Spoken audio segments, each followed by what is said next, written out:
Bonjour à tous, on va voir aujourd'hui comment réparer un radiateur portatif qui ne fonctionne pas du tout. C'est-à-dire que voilà, vous le reliez et puis il se passe rien, comme s'il n'était pas branché. Donc pour ça, on va ouvrir l'appareil. Donc là, on voit qu'on a des puits. Donc il faut trouver le bon tournevis. Souvent, c'est un tournevis cruciforme, mais ça peut être un tournevis à empreinte torque, vous savez, une étoile. Donc attention à la longueur du puits, elle peut être très importante et à ce moment-là, il faut un tournevis long pour pouvoir accéder à l'intérieur du puits. Si vous n'avez pas un tournevis cruciforme, quelquefois un plat peut faire l'affaire. Donc vous dévissez vos 4 vis. Je vous conseille d'utiliser une petite boîte et au fur et à mesure, vous vérifiez si elles sont de même longueur ou pas. Si elles sont de longueur identique, il n'y a pas à les repérer. Si elles ne sont pas de même longueur, eh bien, il faudra faire un repère ou noter d'une façon ou d'une autre pour ne pas se tromper au remontage. Donc, j'ouvre l'appareil. Là, on est en train de faire un petit démontage avec un petit peu d'explication en même temps. Je vous conseille d'ailleurs d'aller voir une chaîne qui s'appelle Deus Ex Silicium. Donc ce youtubeur est très impressionnant dans ses détails et dans ses explications. Bien sûr, ici on n'est pas vraiment du côté de l'électronique, hein. On est plutôt dans de l'électromécanique. C'est-à-dire qu'il y a bien des éléments mécaniques, puisqu'on a des interrupteurs, puisqu'on a un moteur, et puis on est dans l'électrique. Ici, on voit bien la résistance. Donc, bien sûr, toute manipulation se fait en ayant débranché. Donc, première possibilité, je branche et puis j'essaie de vérifier s'il y a des points avec ou pas de la tension. Eh bien, on va pas faire ça parce que bon, c'est assez dangereux. On va plutôt utiliser un ohmmètre et chercher à trouver la résistance. Alors pour ça, je vais vous présenter un multimètre. Donc ici, il a une pince ampère-métrique. Ça permet de mesurer, pas sur un fil comme ça, hein, puisqu'il en contient deux, mais quand il n'y en a qu'un, ça permet de mesurer l'intensité qui traverse un fil. Là, la somme des deux intensités qui traversent les deux fils est toujours nulle, puisque j'ai la phase et le neutre. On va utiliser la partie ohmmètre. Donc je sélectionne ici. Là, je suis en ohm. Voilà, sinon j'ai Farena. Là, je suis bien en ohm. Donc normalement, on a 0 ohm quand on a le contact. Voilà, 0,3 quand on a un contact franc. Et sinon, on voit qu'il est de l'ordre du méga-ohm et qu'il est à la limite supérieure. Donc la résistance entre ces deux points est infinie quand il n'y a pas contact. Donc, regardons un peu notre appareil. Donc, je vous rappelle le symptôme, c'est comme si c'était pas branché. C'est-à-dire qu'on ne peut pas vraiment penser à un souci de la résistance, parce que sinon le ventilateur tournerait. Et là, on n'a ni l'un ni l'autre. Alors, regardons un petit peu la résistance, comment elle est faite. Donc, on voit que c'est simplement un fil électrique de l'acier qui, suivant une certaine longueur, a donc une certaine résistance. Et puis, suivant la loi P égale U carré sur R, eh bien, vous avez environ une puissance de, on va dire, 700 watts par couche. Et là, on voit qu'il y a deux couches. Et qui nous renvoie donc à deux puissances. Donc, on a certainement, je ne vais pas faire un détail, hein, donc on a certainement, quand on est sur ce sélecteur, ici le chauffage d'une seule des deux rangées et ici le chauffage avec les deux rangées. Ce qui explique pourquoi on a un fil ici qui pourrait être le neutre et puis deux fils de phase donc en fait qui sont pilotés par l'interrupteur pour allumer entre guillemets la première rangée ou les deux rangées. Et là on voit ici que sur le retour on a un élément qui est très important ici, c'est un fusible thermique. Voilà, donc en fait c'est un bilame qui vient se lever quand la température est trop importante. Exemple, il tombe sur le sol, donc il n'y a plus flux d'air, la température va devenir importante à l'intérieur, et ici le bilame lève, pardon, et ça coupe. Mais comme je le dis, ici je pense pas que ce soit le souci, parce que sinon on aurait la rotation du ventilateur, à moins que le moteur du ventilateur soit HS et qu'il y ait un souci avec le bilame. Bon, on va déjà essayer de voir un petit peu le chemin du courant. Alors,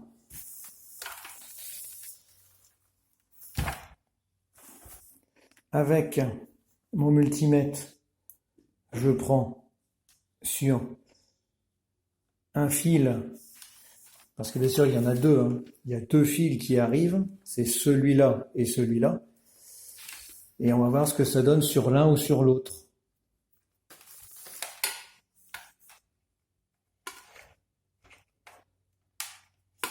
Ah. Ah, là on voit qu'il a réagi, hein. C'est-à-dire qu'il y a un ohm sur une distance de 1,50 m. Bon, c'est normal, c'est-à-dire que il y a une continuité électrique entre celui-là et le marron. Ok. 0,2 ohm à 0,5. Bon. Là, je passe au suivant. Et là, surprise. Et ma foi, d'un seul coup, eh bien, on voit on risque de résoudre très facilement le problème. Il n'y a plus de contact, il n'y a plus de continuité électrique entre ce deuxième plot et puis souvent en bleu on dit enfin là on sait pas, hein, puisque de toute façon on sait pas comment c'est branché, enfin phase ou neutre quoi, et puis donc phase ou neutre bleu. Voilà, donc on a 0,37 méga-ohm, voilà c'est écrit, donc ça veut bien dire qu'il y a un souci. Donc pour mon exemple ici, alors qu'on aurait pu imaginer un souci au niveau de l'interrupteur principal, bon, les autres soucis, on a dit que c'était peu probable puisque à la fois on n'a rien sur le chauffage et rien sur la ventilation. Donc ce souci sur l'interrupteur principal n'est certainement pas la cause. C'est, ma foi, le plus simple à résoudre, un problème avec le fil. Donc on va faire un essai tout de suite en prenant un fil.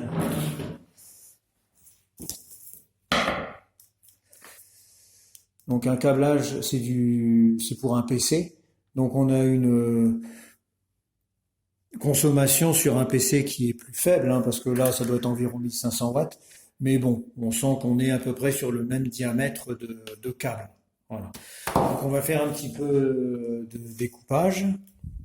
Et là je vous conseille de prendre, si vous n'avez pas l'outil parfaitement adapté, un sécateur. On a assez facilement ça à la maison quand on jardine un peu dehors. Donc, je vérifie bien qu'évidemment il n'est pas branché, hein. Je coupe. Ensuite, je vais couper une certaine longueur du câble et vraiment, le sécateur, ça se prête bien à ça. Donc il faut, moi je dis mordiller, hein, mordiller un petit peu. Le but, c'est pas d'aller couper plus loin, hein, bien sûr. Voilà. Et ensuite, on tire. On voit que j'y suis presque, hein. Voilà. Alors, sur mon installation, c'est une affaire d'IP, comme l'ensemble est complètement en plastique, il y a juste phase et neutre. Là ici c'est un renvoi vers autre chose. Donc, ce qui arrive, vous ne le voyez pas bien avec le fil, c'est uniquement le marron et le bleu. Donc ça veut dire qu'on n'aura pas besoin de la terre. Alors je coupe directement. Hop. Et là ici on va toujours utiliser le même truc pour venir dénuder les fils. Je ne vais pas forcément chercher une grande longueur, mais par contre ce qu'on va faire pour faire un bon travail, on va réaliser un étamage. Parce que sinon quand on presse les fils, on a tendance à détruire les brins. On va faire du bon travail à ce niveau-là. C'est pas nécessaire, mais on va en profiter. Que j'ai à peu près tout ce qu'il me faut à portée de main, c'est prévu. Donc je fais une petite pause et on revient. Me revoilà pour l'étamage. Donc j'ai acheté de la pâte à étamer. Je connais pas du tout la marque. J'ai acheté ça il y a très longtemps. Je sais plus où. Je peux pas vous dire. Mais de la pâte à étamer, ça se trouve facilement. Donc je vais mettre de la pâte à étamer sur mes fils, comme ça. Et on va utiliser. On pourrait utiliser un fer à souder, mais là, on va aller plus vite. On va utiliser un pistolet à souder, donc 100 watts. Et au bout de quelques secondes, c'est prêt. Donc on aurait pu étamer, nettoyer cette partie, mais on voit qu'elle est quand même assez propre. Donc je vais chercher maintenant un petit peu d'étain.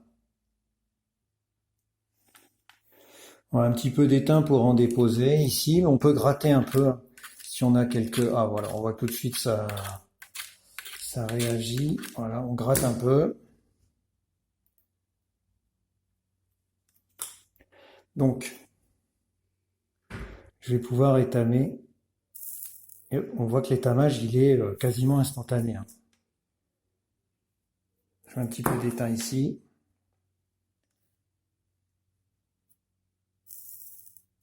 Voilà mon étamage, c'est propre.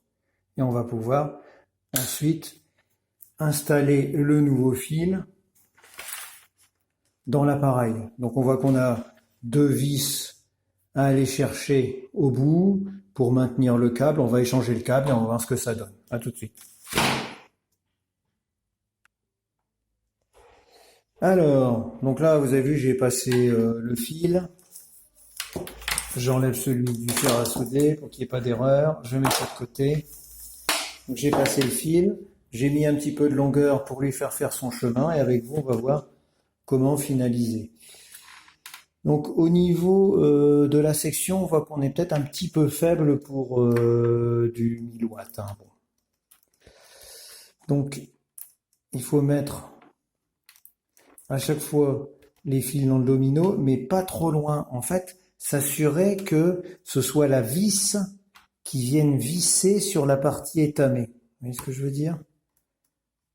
Pas trop loin parce qu'on risque de visser sur le plastique, parce que le fil il est plastifié, et puis de faire un mauvais contact. Il faut des contacts francs. Donc on vient visser sur la partie étamée. On ne serre pas forcément trop fort. Bien sûr, on revérifie toujours qu'on n'a pas branché, hein, parce qu'on fait des essais, et puis après on ne sait plus, et tout le monde s'est déjà fait avoir à cet exercice. Alors, est-ce qu'il y a un sens? Non, absolument pas, hein, puisqu'on a phase et neutre, mais déjà, sur une fiche comme ça, on ne sait jamais vraiment où est la phase et le neutre, et en plus, on a une alternance 50 fois par seconde, donc il n'y a pas de souci, il n'y a pas vraiment de sens. Bon, on va mettre par beauté du geste, le bleu en face du bleu. Donc là, encore une fois, je fais attention, je vais donc visser sur l'étamage. Donc j'enfonce pas au maximum. Voilà. Donc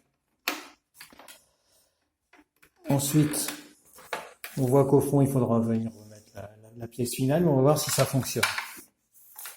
Donc tout à l'heure, il n'y avait rien du tout qui fonctionnait.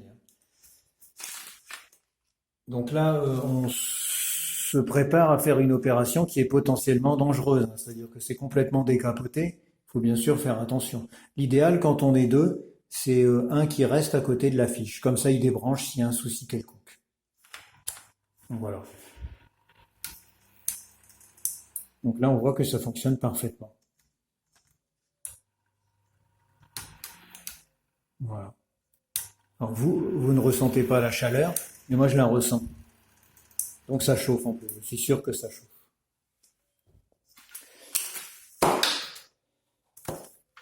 Donc il me reste, je vérifie que j'ai bien débranché, parce que ici, les éléments sont forcément entre 0 et 220 volts. Hein. Entre l'entrée et la sortie, ça dépend où vous touchez. Donc si vous touchez ici, vous touchez en probabilité du 110 volts. Hein. Alternatif, ce qui est donc très embêtant. Après, ça dépend si vous avez vos pieds, si vous êtes pieds nus, si vous touchez autre chose en même temps, mais bon, il faut surtout être très prudent avec l'électricité quand elle dépasse une vingtaine de volts. Ça dépend si on est en milieu humide ou pas. Donc mon petit élément, là, je le rajoute pour faire ce qu'il faut à cet endroit-là. Et puis ensuite, je vais tout remonter. Et voilà, on fait une petite bêtise. Heureusement que c'est aimanté pour aller chercher la vis qui est tombée. Donc ça, si vous bricolez de la mécanique, c'est le genre de truc, si ça tombe dans un moteur, là vous pouvez perdre votre journée facilement, hein, si vraiment vous n'avez pas de chance. En tout cas, vous pouvez perdre un quart d'heure à tous les coups. Donc si on a un souci avec l'aimantation, on peut toujours ajouter un aimant de PC sur le tournevis. Je vais vous montrer ça. Alors vous récupérez ça dans les disques durs. Vous l'ajoutez ici. Et là, vous avez votre aimantation. Sans souci. Donc c'est un bon truc. Quand l'aimantation est trop faible sur un tournevis. Et puis vous savez qu'en frottant l'aimant, on peut aimanter plus le tournevis qu'il ne l'est. Alors certains tournevis ne doivent absolument pas être aimantés, mais ça correspond à des usages assez particuliers. Bon, je vais faire une petite pause aussi pour terminer et conclure. Alors j'ai avec l'aimant réussi à remettre les vis à l'intérieur. Maintenant je passe à l'extérieur. Donc à l'extérieur, je garde toujours mon truc avec l'aimant. Parce que mine de rien, c'est pas si simple que ça que de mettre la vis comme il faut. Sinon, on galère à trouver ensuite, comment dire, la tête pour le vissage. Alors que là, comme ça va beaucoup mieux pour aller visser donc les 4 vis. Sachant que les dernières sont plus longues et pour ça, j'utilise un tournevis plus long.